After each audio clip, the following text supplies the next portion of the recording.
ओम शांति। 25 नवंबर 2020 की साकार मुरली के मुख्य पॉइंट्स।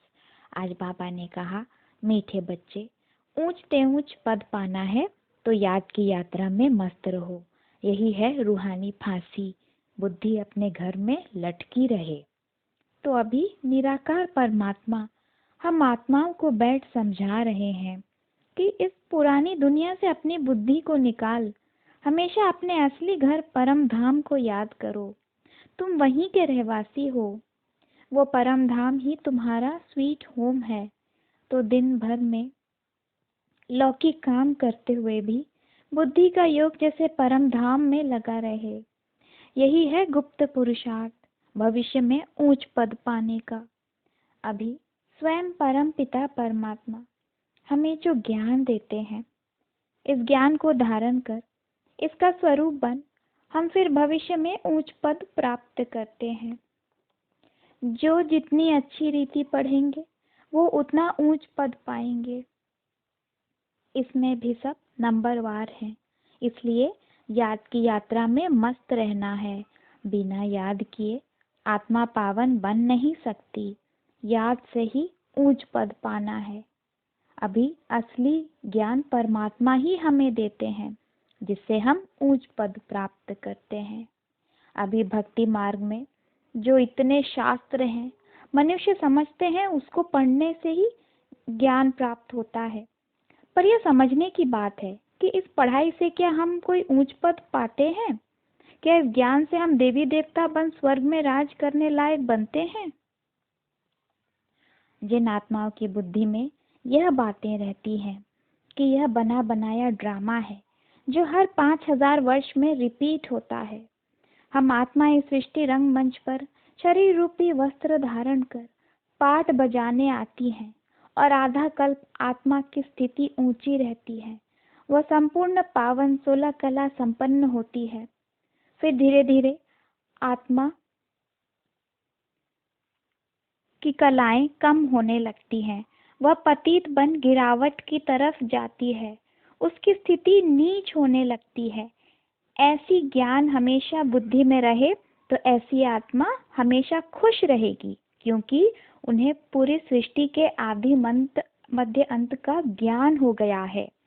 ऐसी आत्माएं हद के नुकसान से, किसी के व्यवहार आदि से दुखी नहीं होती हैं, क्योंकि अब ज्ञान का तीसरा नेत्र जो मिल गया है वह त्रिकालदर्शी बन गई है।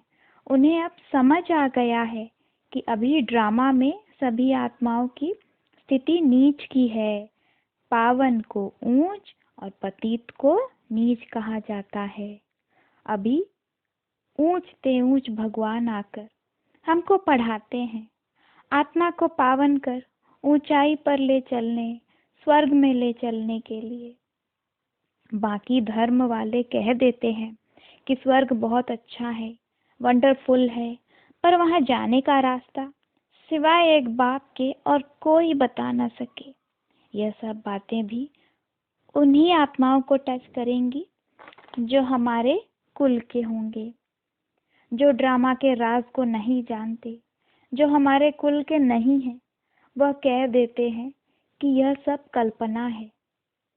तो इसमें भी बाबा कहते हैं कि मूंझने की आवश्यकता नहीं। हमको तब समझ लेना चाहिए कि इनका पाठ नहीं है, यह देवी देवता कुल के नहीं हैं। स्वर्ग में सब थोड़े ही आएंगे। जिनकी बुद्धि में यह सारा ज्ञान रहेगा वह हमेशा खुशी में रहेंगे। धारणा के लिए मुख्य सार। पहला, तुम्हें बुद्धि से सब कुछ बोलना है। जिन बातों में टाइम वेस्ट होता है वह सुनने सुनाने की दरकार नहीं है। बुद्धि में जैसे कुछ भी व्यर्थ ना आए। बुद्धि में हमेशा स्वीट होम और नई दुनिया के सीन चलते रहें। बुद्धि में जैसे स्वदर्शन चक्र फिरता रहे। ऐसा चिंतन कर समय को सफल करना है। दूसरा है, पढ़ाई के समय बुद्धि योग एक बाप से लगा रहे। कहाँ भी बुद्धि भटकनी नहीं चाहिए। निराकार बाप हमें पढ़ा रहे हैं, इस नशे में रहना है। वह मेरा भाग्य, स्वयं भगवान आकर मुझे पढ़ा रहे हैं और इस पढ़ाई से हम फिर पूरे आधा कल्प विश्व पर राज करेंगे। इस नशे में रहकर पढ़ने बैठो तो बुद्धि फिर एक बाप से ही लगी रहेगी।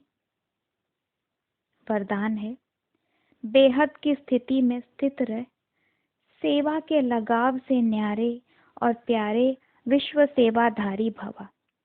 इसका स्पष्टीकरण है, विश्व सेवाधारी अर्थात बेहद की स्थिति में स्थित रहने वाले।